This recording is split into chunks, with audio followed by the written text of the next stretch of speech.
I think the online world and the media world has made it, of course, difficult because we're constantly being put images of world conflicts in front of us. It's like, why am I'm paying attention to this war in Ukraine? I'm paying attention to this war in Israel. There's absolutely nothing I can do about this.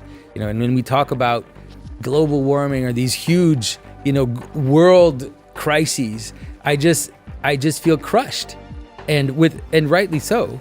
And I don't want to say that those things aren't important. They are important, and we should keep them on our horizon, but we should have the right hierarchy, which is that there are places where I can act, right? And then I can be a force for good. And that's how the world changes ultimately, is to be that where you can be. And if you can have influence on those larger issues, then great, but most of us. I think so many people, faced with that problem, come to the conclusion that there actually is something they can do about it, maybe even something they have to do about it, and that's talk about it. That's right. Just relentlessly talk about it, critique it, argue about it, describe it, explain it. So much of economic life seems to be getting sucked into this idea that no one can really do anything anymore except just kind of fill the air with as many words as possible. And, here I am. That's right. That's what we contributing, do it to some contributing extent. more That's words. right. And at least my words are about the words, the surplus of words problem.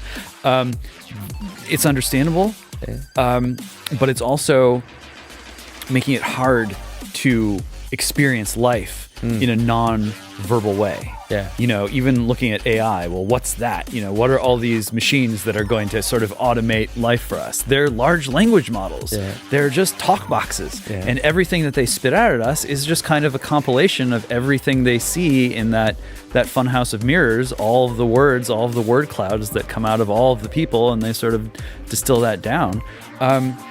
Maybe some of our identity problem that everyone seems to be suffering through has to do with the fact that we can't understand who we are in a world that is constantly filled with words. I agree. I think it's also because something happened, in the intellectual history of the West, that we did move up here quite a bit. And so because of that, we tend to forget that identity is participation. It's not actually totally who you think you are or how you think about yourself. It's where you are and how you participate in that world. And so identity is something that you engage in.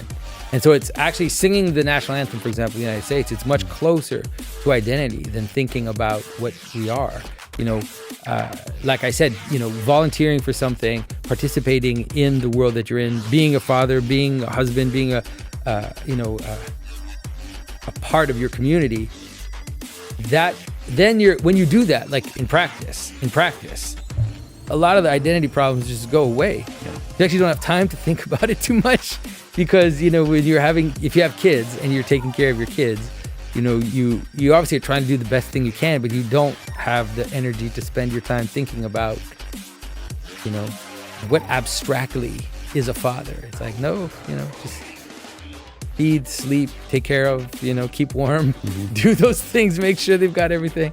And that's more of I think that's closer to how identity functions, which is why, I believe that that ritual, for example, is a good way to engage identity more than activism or more than, talking about it, that let's say going to church or having a family meal, celebrating the holidays, celebrating Christmas, celebrating Thanksgiving, celebrating the things.